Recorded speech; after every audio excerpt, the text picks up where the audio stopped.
Before those fancy installers, before the GUI everywhere, before just click next. Linux setup meant editing config files by hand and praying you didn't break X11.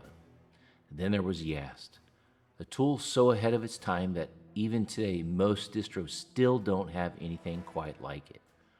Let's talk about YAST, where it came from, how it evolved, and why it's still one of OpenSUSE's biggest strengths and attractors to new Linux users.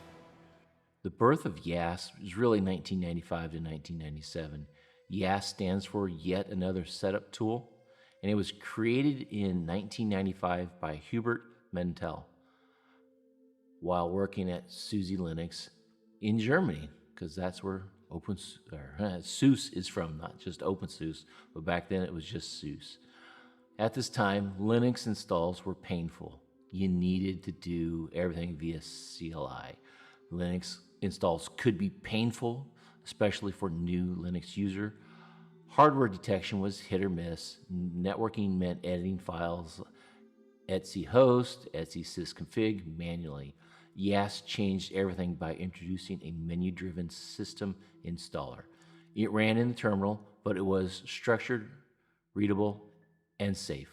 Instead of memorizing config files, you could just install Linux, detect hardware, configure networking, manage users, all from one place.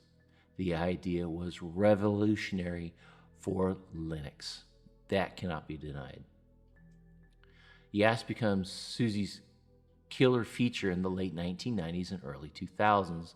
In the late 1990s, YAST wasn't just an installer, it became a full system control center. SUSE Linux used YAST to manage software packages, printers, bootloaders, network cards, system services.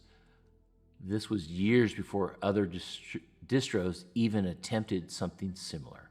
While Red Hat leaned heavily on manual configuration and Debian focused on flexibility, SUSE focused on usability, and YAST was the reason. For many users, YAST was the difference between Linux is impossible and I can actually use this distro. So from 2003 to 2005, this is called the Novell era, and YAST 2 was born.